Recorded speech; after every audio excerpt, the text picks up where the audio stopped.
I'm Leah Morrison, 29 years old, and last Tuesday I walked into a lawyer's office wearing my hospital scrubs, still smelling faintly of antiseptic. My parents were already seated, dressed in their designer suits, looking at me like I had tracked mud into a palace. "Could you not have changed first?" My mother whispered sharply. "This is a legal proceeding, not your little nursing station." I smiled and took my seat without responding.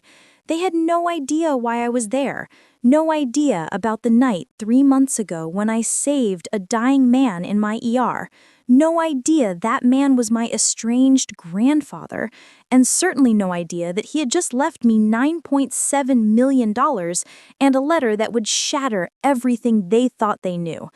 The lawyer cleared his throat and began reading. Within 2 minutes, my mother would faint. Within 5, my father would threaten to sue, and I would sit there in my scrubs, calm and proud, finally understanding that sometimes the greatest revenge is simply living well. Before I tell you this story, drop a comment letting me know where you're watching from. Hit that like button and subscribe if you've ever been called a disappointment by people who couldn't see your worth. Trust me, what happens next will remind you why their opinion never mattered. Growing up as a Morrison in Philadelphia meant something. My grandfather, Robert Morrison, had built Morrison Pharmaceuticals from nothing in the 1960s, developing 3 breakthrough medications that made him a fortune. By the time I was born, the company was worth over $200 million, and our family name appeared on hospital wings and university buildings across Pennsylvania. My parents, Richard and Catherine Morrison, never let anyone forget it. My father was Morrison Pharmaceuticals' chief financial officer, a position that came with a 7-figure salary and an ego to match. My mother ran in elite social circles, serving on charity boards where her main contribution seemed to be judging everyone else's donations. I have 2 siblings who fit perfectly into the Morrison mold. My older brother, Marcus, 34, went to Harvard Medical School and became a cardiovascular surgeon at Penn Presbyterian. His credentials were recited at every family gathering like a prayer. My younger sister, Victoria, 26, followed our father into the business side, earning her MBA from Wharton before joining Morrison Pharmaceuticals' executive team. Then there was me, Leah, the middle child who had always been different. My problems started early. While Marcus was winning science fairs and Victoria was organizing charity luncheons at age 12, I was volunteering at the Children's Hospital, reading to sick kids and helping nurses change bedding. My mother would pick me up with a pinched expression on her face. "Why do you insist on spending time with the staff?" she asked once, as if nurses were a different species. "You could be shadowing Marcus at his internship." "I like helping people directly," I said. I was 14 years old and already knew I didn't want what my family wanted. "Helping people directly," my father repeated that evening at dinner, making it sound like a character flaw. "That's what we pay people to do, Leah. Morrisons make decisions that help thousands of people. We don't empty bedpans." I remember Marcus laughing into his wine glass. Victoria, always eager to please our parents, added, "Leah just likes attention.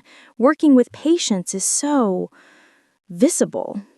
The truth was simpler and sadder than that. I liked being useful. I liked the immediate connection between action and result. A bandage applied, pain medication administered, a frightened patient calmed.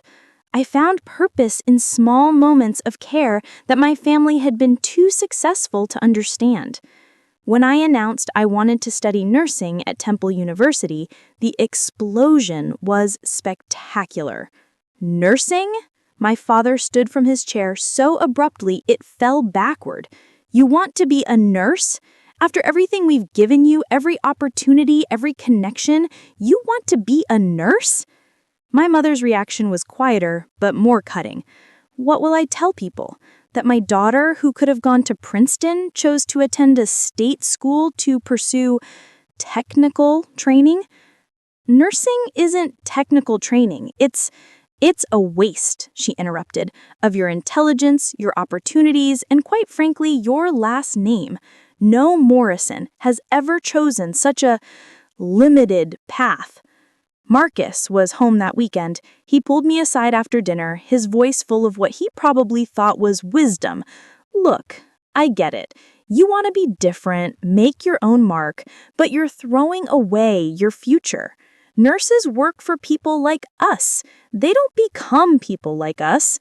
"Maybe I don't want to be people like us," I said quietly. He actually looked offended. "You say that now. Wait until you're 30, exhausted, underpaid, watching Victoria and me at the country club while you're working night shifts. You'll regret this." My grandfather was the only one who didn't weigh in. I hadn't seen him in years. He had had some falling out with my parents that no one discussed, but which had resulted in him moving to a smaller home in the suburbs and cutting most contact with the family. When I asked about him, my mother would press her lips together. "Your grandfather made some very poor decisions about family loyalty. We don't discuss him." The final verdict came at a formal family dinner my parents arranged specifically to change my mind. They invited the head of Penn Medical School, 2 surgeon friends of Marcus's, and a pharmaceutical executive who spent 20 minutes explaining how I could still have a meaningful career in healthcare administration. When the evening ended and I hadn't changed my mind, my father dropped all pretense. "Fine, go to Temple, study nursing, but understand this, we're not paying for it. If you're going to embarrass this family, you'll do it on your own dime. Maybe struggling will teach you the value of the opportunities you're throwing away." My mother added, "And don't expect to trade on the Morrison name. You want to be common? You can be common on your own." I was 18 years old, and my parents had just cut me off financially and emotionally because I wanted to help people in a way they considered beneath us. The next 4 years were the hardest and best of my life. I took out student loans, worked 3 part-time jobs, and learned what it meant to earn something rather than inherit it. My roommate Jennifer became the sister I wish I'd had. Supportive, genuine, and completely unimpressed by my family's wealth. "So your parents are rich assholes," she said when I finally told her the full story. "Join the club. At least you got out." I attended exactly 3 family events during college: my grandmother's funeral, Marcus's wedding, and Victoria's graduate school celebration. Each time, I was introduced to guests as "our daughter who's studying healthcare," the word nursing carefully omitted. When people asked where I went to school, my mother would change the subject so quickly, you'd think I'd said I was training to be a cat burglar. At Marcus's wedding, I overheard my aunt talking to a family friend. "Such a shame about Leah. All that potential, and she's going to spend her life taking orders from doctors and cleaning up after patients. Catherine is devastated, though she puts on a brave face." I graduated with honors, passed my NCLEX on the first try, and accepted a position in the emergency department at Mercy General Hospital. The starting salary was $65,000, more money than I'd ever had access to, and earned entirely through my own effort. I sent my parents a graduation announcement. My mother texted back, "Congratulations on completing your training. I hope you'll reconsider more ambitious plans for your future." That was 5 years ago. In the time since, I'd seen my family exactly 7 times, always at their instance, always at events where my attendance was required for appearances. Each visit followed the same pattern. My mother would introduce me as vaguely as possible. My father would ask when I planned to move up to administration. Marcus would talk about his surgical achievements, and Victoria would show off her latest promotion. 3 months before everything changed, my mother called with an unusual request. "Your father and I are hosting a dinner party next Saturday. Several pharmaceutical executives will be attending, and we need you there." "Why?" I asked, immediately suspicious. "Because you're our daughter, and it looks odd when you're never present. Besides, Victoria is bringing her new fiancé, a cardiologist from Hopkins. It would be nice if our family appeared complete. The evening was exactly as painful as I anticipated. I arrived in a simple dress from Target, which my mother eyed with barely concealed distaste. Victoria's fiancé, Dr. Bradley Ashton, was a walking resume who couldn't go 5 minutes without mentioning his research or his connections. Dinner conversation revolved around medical breakthroughs, pharmaceutical investments, and who was being considered for which prestigious position. I said very little, which went unnoticed until one of the executives turned to me politely. "And what do you do, Leah?" Before I could answer, my father jumped in. "Leah works in healthcare." "Oh, what specialty?" My mother's smile was tight. "Emergency services." "Emergency medicine?" The executive looked impressed. "That's demanding work. Which hospital?" It was a Tuesday night in October, and the ER was relatively quiet for once. My shift had started at 7 p.m., and by 10:30, we'd handled the usual assortment of cases. A broken arm from a skateboarding accident, an elderly woman with pneumonia, a worried parent with a colicky baby, and 3 people who discovered that yes, the medication bottle does say, "Do not mix with alcohol," for a reason. I was at the nurse's station, charting notes and enjoying a brief moment of peace, when the radio crackled to life. "Mercy General, this is Rescue 7. We're en route with a male, approximately 80 years old, found unconscious in his home by a neighbor. Suspected stroke. GCS of 8. BP 180 over 110. ETA 4 minutes. I was already moving, alerting our attending physician, Dr. Sarah Chen, and preparing the trauma bay. Strokes were time-sensitive. Every minute mattered when it came to preventing permanent brain damage. The ambulance backed into the bay with lights flashing. The paramedics wheeled in an elderly man on a gurney, rattling off vitals and details as they moved. Found him on the floor of his living room. Neighbor heard a crash and called 911. He's been in and out of consciousness, left-sided weakness, facial drooping, slurred speech when responsive. I focused on getting him transferred to our bed, starting a second IV line, attaching monitors. His face was partially obscured by an oxygen mask, and my attention was entirely on his vital signs and the rapidly escalating emergency. "Possible ischemic stroke," Dr. Chen said, reviewing his presentation. "How long has he been down?" "Neighbor says she heard the crash about 40 minutes ago. We've got maybe an hour and 20 minutes left in the window." For stroke patients, there's a critical 3-hour window for administering clot-busting medication. After that, the risks outweigh the benefits. We were racing against time. The next 20 minutes were a controlled storm of activity. I drew blood, administered medications, helped position him for an emergency CT scan, and monitored his deteriorating neurological status. He was coding, his heart stopping, when I noticed his blood pressure dropping critically.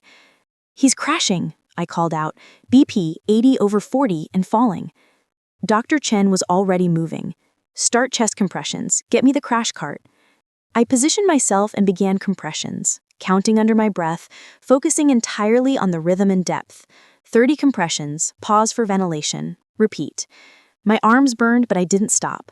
"Come on," I whispered during a pause. "Stay with me. You're not dying tonight." "Charging to 200, Dr. Chen called. "Clear."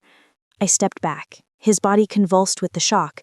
The monitor showed chaotic rhythm, then nothing. "Resume compressions," Dr. Chen ordered.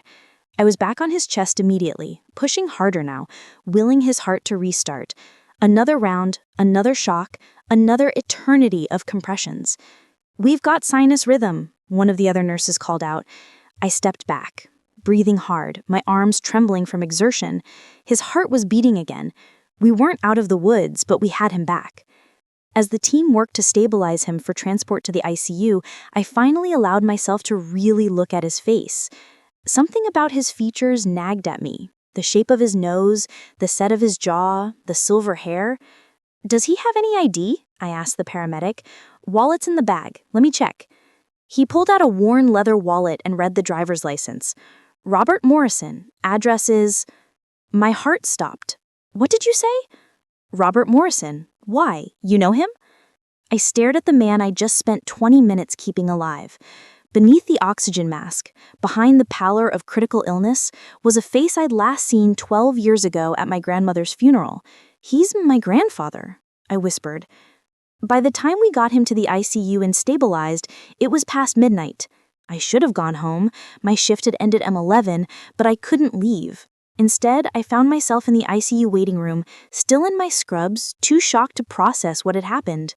My grandfather, the man my parents never spoke about, the man who disappeared from family events years ago after some falling out I'd never understood. I'd saved his life tonight, and he had no idea who I was. Dr. Chen found me there around 1 a.m. "Leah, you should go home, get some rest." "Is he gonna make it?" I asked. She sat down beside me. "The next 48 hours are critical. The stroke was severe and his heart stopping didn't help, but you gave him a fighting chance.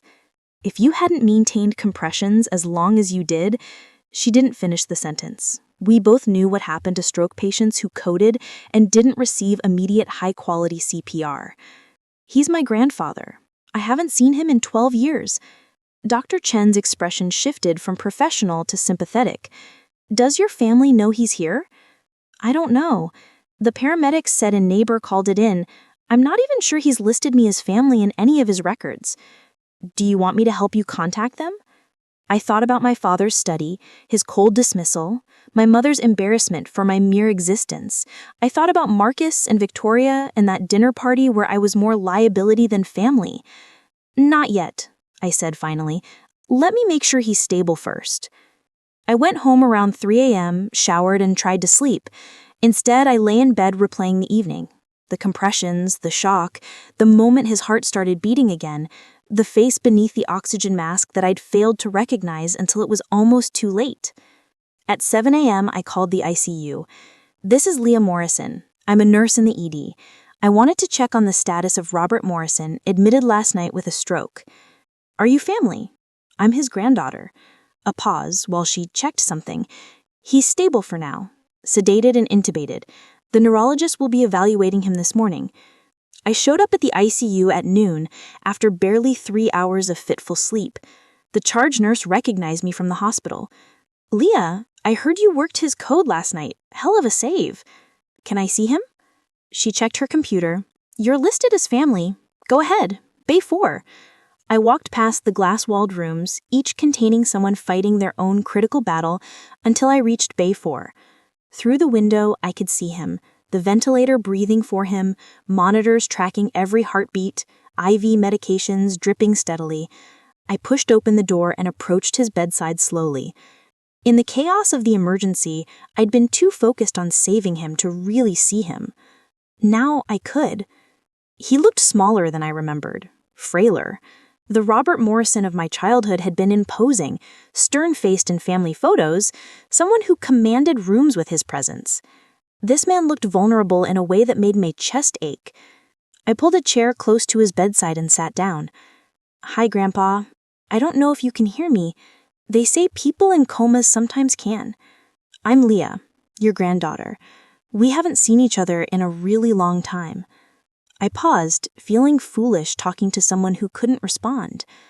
"I'm a nurse now, an ER nurse at this hospital, actually. Last night you came into my emergency department. You'd had a stroke and your heart stopped, and I did chest compressions for 6 minutes until we got you back. I didn't recognize you at first. I'm sorry about that. I was just focused on keeping you alive." A nurse came in to check his vitals and adjust his medications. She gave me a sympathetic smile. "Are you close?" she asked gently. "We were, a long time ago. Then my family had some kind of falling out, and I haven't seen him in 12 years. Now this." "Well, he's lucky you were there last night. Dr. Patel says the rapid response probably saved his brain function. Without it..." She shrugged. "We both knew." After she left, I sat there for another hour, just being present. I told him about my life, about nursing school, about my apartment, about Jennifer. I told him things I'd never told anyone. How lonely it had been to choose my own path, how much it had hurt to be called a disappointment, and how proud I was of my work despite everything. "I don't know why Mom and Dad stopped speaking to you," I said. "They never explained it. But I wish I'd reached out sooner. I wish I'd tried to find you. Maybe we could have had a relationship outside of them." I was about to leave when I noticed something on his bedside table, a wallet and a phone that the ICU staff had cataloged with his belongings. The phone was off, but the wallet was open to his driver's license. Tucked behind his ID was a small, faded photograph. I carefully pulled it out. It was me. Age 6, gap-toothed and grinning, holding up a finger painting at some long-forgotten family gathering. On the back, in handwriting I recognized as my grandmother's. Leah, age 6, already so caring. He'd kept this. Through 12 years of family estrangement, through whatever had driven him away from my parents, he'd kept a picture of me as a child in his wallet. I pressed the photo to my chest and cried quietly in that ICU bay, surrounded by the beeping of monitors and the whisper of the ventilator. I visited every day after my shifts. Sometimes I'd sit for hours, sometimes just 20 minutes. I talked to him about everything and nothing.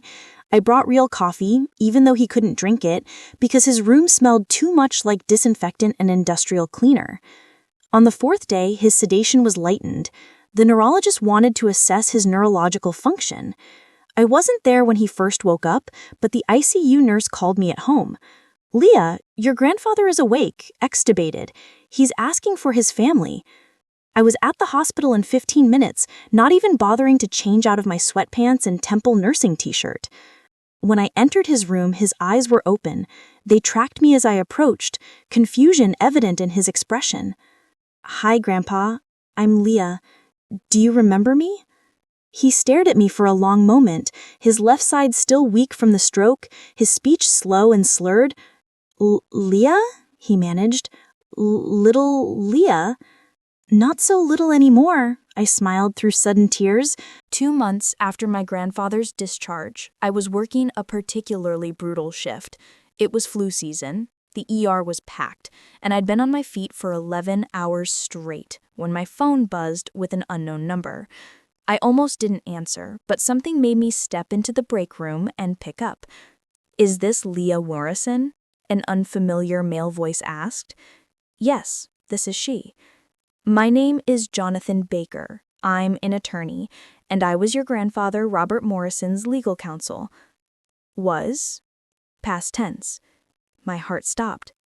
"What happened? Is he—" "I'm very sorry to inform you that Mr. Morrison passed away peacefully last night in his sleep.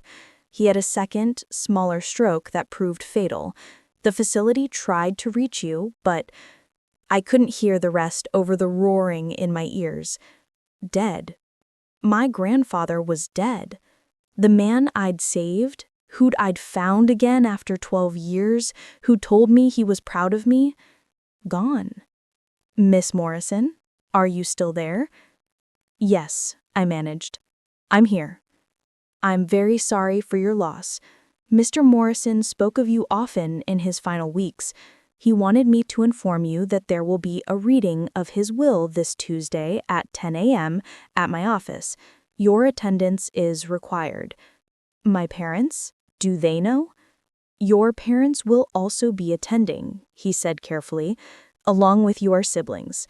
Mr. Morrison was very specific about who should be present." After I hung up, I stood in the break room and cried. Not the quiet tears from the ICU, but great, heaving sobs that I couldn't control. My supervisor found me there and sent me home, telling me to take whatever time I needed. I didn't call my parents. I didn't call Marcus or Victoria. I went home, crawled into bed, and grieved alone for the man who'd seen me when no one else would.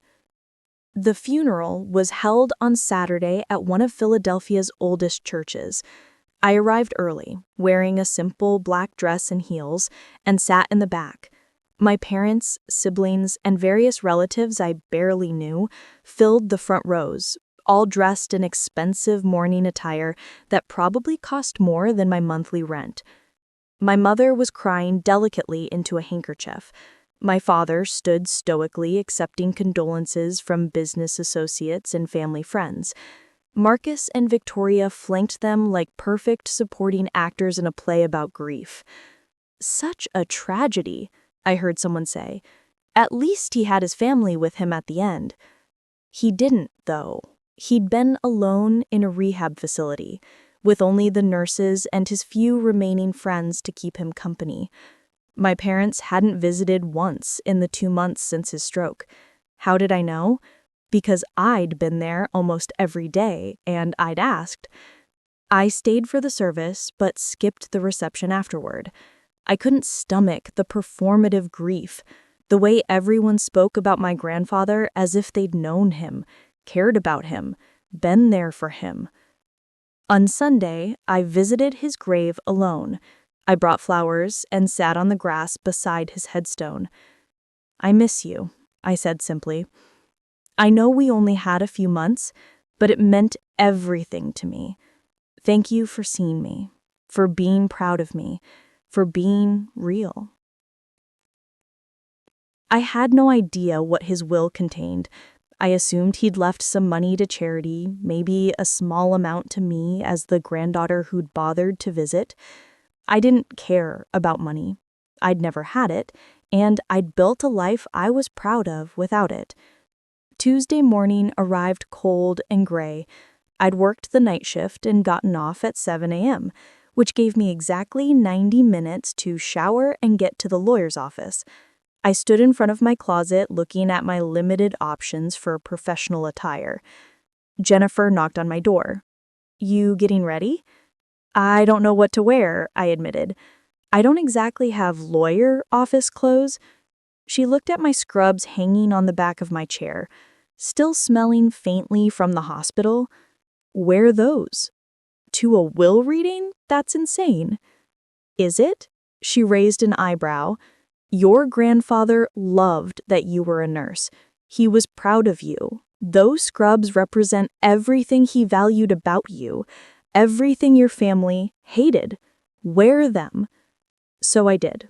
I put on my cleanest pair of navy blue scrubs, pulled my hair into a neat ponytail, and drove to the lawyer office in downtown Philadelphia, wearing exactly what I'd worn when I saved my grandfather's life. The law office of Baker and Associates occupied the 15th floor of a glass tower. The receptionist's eyes widened slightly when she saw me walk in wearing scrubs, but she recovered quickly. "Leah Morrison?" "That's me." "Conference room B, down the hall, second door to your right." I walked down the hallway, my nursing clogs squeaking slightly on the polished floor. Through the glass walls, I could see my parents already seated, along with Marcus and Victoria. They were all dressed like they were attending a board meeting. Expensive suits, designer accessories, the armor of wealth. I pushed open the door. All 4 of them turned to look at me. My mother's face went through several expressions: surprise, recognition, and finally disgust. "Leah, could you not have changed first? This is a legal proceeding, not your little nursing station." I smiled and took the empty seat at the far end of the conference table without responding. My father's jaw was tight, his eyes cold. "You're late," he said. "Actually, I'm 2 minutes early," I replied calmly, checking my watch. "My shift just ended." "Of course it did," Victoria muttered. Marcus smirked into his coffee cup. The lawyer, Jonathan Baker, entered with a folder and a sealed envelope. He was in his 60s, with kind eyes and a professional demeanor that put me slightly at ease. "Thank you all for coming," he said, taking his seat at the head of the table. "I know this is a difficult time. I've been Robert Morrison's attorney for 30 years, and I considered him a friend. His passing is a loss to everyone who knew him." My father shifted impatiently. "Yes, it's tragic. Can we proceed?" Jonathan gave him a look that suggested he didn't appreciate the rush. "Of course, I should mention that Mr. Morrison updated his will approximately 2 months ago, shortly after his stroke. He was of complete sound mind, and the document was properly witnessed and notarized." 2 months ago? My mother's voice was sharp. "He was in a rehabilitation facility. Who knows what kind of state he was in, what kind of influence?" "I assure you, Mrs. Morrison, your father-in-law was completely lucid and very specific about his wishes. Now, shall I read the will? My father nodded curtly. Marcus and Victoria exchanged glances. I sat quietly, my hands folded on the table, feeling like I was watching a play I hadn't auditioned for. Jonathan opened the folder and began reading. I, Robert Morrison, being of sound mind and body, do hereby declare this to be my last will and testament, revoking all previous wills and codicils. The legal language washed over me, the typical declarations about debts being paid, funeral arrangements being honored, legal fees being covered from the estate. Then he got to the specific bequests. To my son, Richard Morrison, I leave the sum of $1. As we agreed in our last conversation that money was the only thing he valued about our relationship. My father's face went red. What? This is ridiculous. He was clearly not of sound mind. Mr. Morrison, please let me finish, Jonathan said firmly. To my daughter-in-law, Catherine Morrison, I leave my collection of antique medical instruments, as she always appreciated valuable things more than the people who use them. My mother's mouth opened and closed soundlessly. The antique medical instruments were worth maybe $5,000, a pittance compared to what she'd obviously been expecting. To my grandson, Marcus Morrison, I leave my collection of medical journals and research papers from my years building Morrison Pharmaceuticals. Perhaps they will teach him that true medical advancement comes from serving patients, not from serving one's ego. Marcus stood up abruptly. This is an insult. I'm not sitting here to be lectured by a dead man who— Sit down, my father hissed. Let him finish. Marcus sat down, his face mottled with anger. To my granddaughter, Victoria Morrison, I leave my golf clubs and country club membership records, as she seemed most comfortable in environments where success was measured by proximity to wealth rather than contribution to society. Victoria's perfect made-up face crumpled. I don't understand. What about the money, the estate, Morrison Pharmaceuticals? Jonathan looked at her calmly. I'll get to that. He turned the page, and I noticed his slight smile. To my granddaughter, Leah Morrison, who in one night showed me— The Morrison Healthcare Foundation's annual gala was held at a beautiful hotel in downtown Philadelphia. I had resisted having a gala at first. It felt too much like my mother's charity events, all show and no substance. But Jonathan convinced me that it was a good way to raise additional funding and awareness. So I planned it carefully, making sure the focus was on the nurses and students we'd helped, not on wealthy donors congratulating themselves. I wore a simple navy blue gown, elegant but not flashy, and spent the evening talking to scholarship recipients, clinic directors, and donors who genuinely cared about healthcare access. Leah Morrison? A familiar voice made me turn. It was Dr. Chen from the ER, wearing an evening gown instead of scrubs. I almost didn't recognize you out of your work clothes. Dr. Chen, I didn't know you were coming. Are you kidding? The Morrison Foundation funded the new pediatric equipment in our ER. I wouldn't miss this. She looked around at the event. Your grandfather would be proud. This is exactly the kind of work he valued. Thank you, I said, meaning it. Throughout the evening, I met nurses who'd received scholarships, patients who'd been treated at foundation-funded clinics, and doctors who'd seen firsthand the impact of our work. Not a single member of my biological family attended, though they'd all been invited. I hadn't expected them to come, and their absence didn't hurt anymore. I'd built my own family. Jennifer, the nurses I worked with, the foundation board members who'd become friends and mentors, the community of people who valued the same things I did. Near the end of the evening, I stepped out onto the balcony for some air. The city lights spread out below me, beautiful and full of life. Excuse me? A young woman in her early 20s approached hesitantly. Are you Leah Morrison? I am. I'm Rebecca Chen. I'm a nursing student at Temple, second year. I received a Morrison Foundation scholarship. It's the only reason I'm in school. My parents, they couldn't afford to help, and I couldn't take on more loans. Rebecca, that's wonderful. How are your classes going? They're hard, she admitted. Really hard.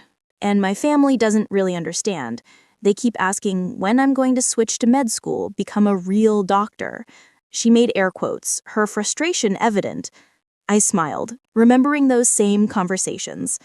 Let me tell you something. You're already on the path to becoming something real and valuable. Medicine needs nurses just as much as it needs doctors, maybe more. We're the ones who actually spend time with patients, who see the whole picture, who provide the care that makes healing possible. That's what I keep trying to tell them, she said, her voice breaking slightly. But they think I'm settling. You're not settling. You're choosing compassion over prestige, and that takes more courage than they'll ever understand. I pulled out one of my cards. If you ever need someone to talk to, someone who gets it, call me. Seriously. I've been exactly where you are. She took the card with trembling hands. Thank you. You have no idea what this means. But I did know. I knew exactly what it meant to feel like you had to justify your passion, to defend your choice to help people in a way others considered beneath them. After she left, I stayed on the balcony for a few more minutes, thinking about my grandfather, about his letter, about the journey that had brought me here. I'd spent my whole life being told I wasn't enough, not ambitious enough, not prestigious enough by my family's standards. I'd been cut off, dismissed, called a disappointment and a disgrace. And then one night, I'd saved my grandfather's life with my bare hands, simply by being exactly who I was, a nurse who refused to give up on a patient. He'd seen me, really seen me, and he'd given me not just money, but validation, proof that I'd chosen right, that my values mattered, that helping people directly was worth more than all the prestigious credentials in the world. The money was nice, the financial security was wonderful, but what he'd really given me was permission to be proud of myself, to stop seeking approval from people who'd never understand, to build a legacy based on compassion rather than status. I pulled out my phone and looked at a photo I kept of my grandfather and me, taken during one of my visits to the rehab facility. We were both smiling, his arm around my shoulders, and I was wearing my scrubs. Thank you, Grandpa, I whispered to the photo, for seeing me, for believing in me, for teaching me that the best revenge isn't proving people wrong, it's living so well that their opinion becomes irrelevant.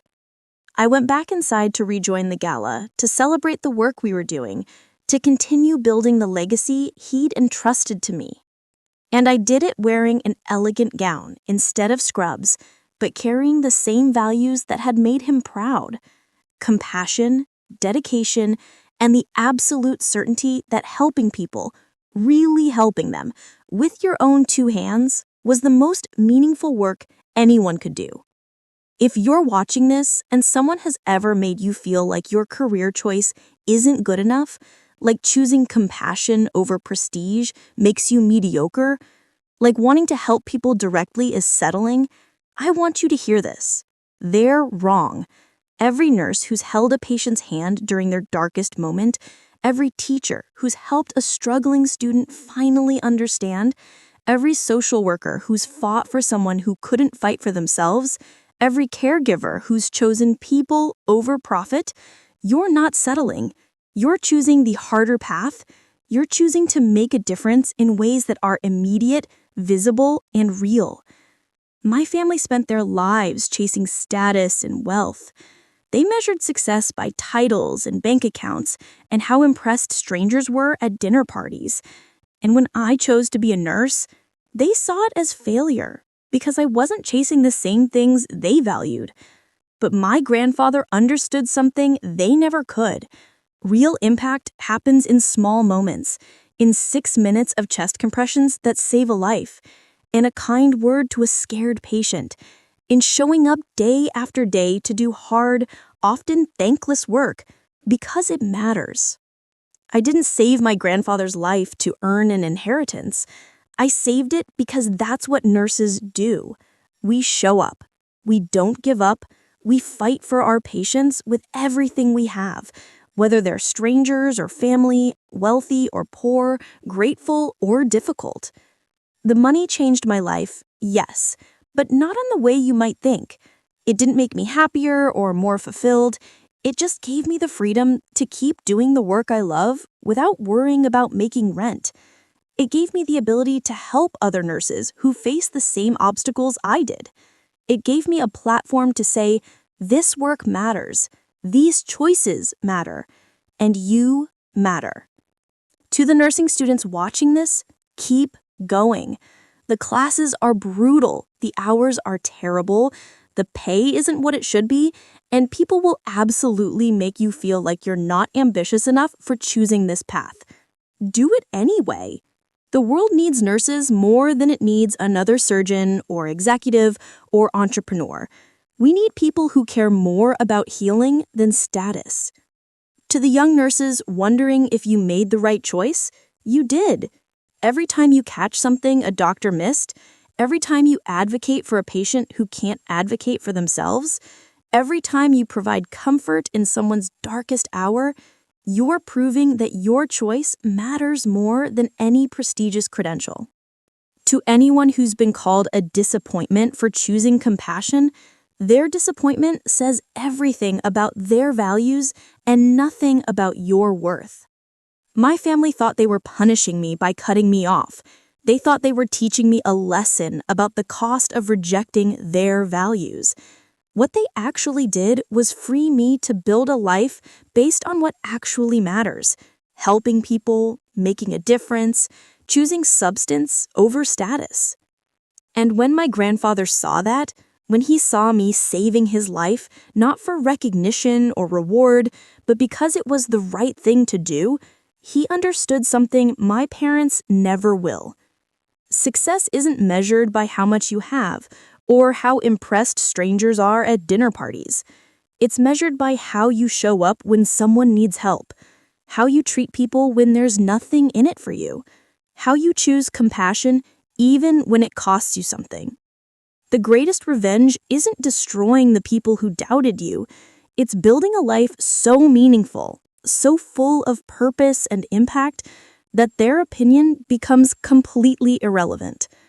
I don't need my family's approval anymore. I don't need them to understand my choices or validate my career. I have a job I love, a community I've built, and a foundation that helps hundreds of nurses every year pursue the same calling I did. And you know what? I still work in the ER, 3 12-hour shifts a week, wearing the same scrubs my mother looked at with disgust, doing the same work my father called mediocre, because that work matters more than their opinion ever could. Last month, I saved a teenage girl who'd been in a car accident. Her mother held my hand afterward, crying, saying thank you for not giving up on her. That moment, that connection, that gratitude, that knowledge that I made a real difference in someone's life, that's worth more than any corner office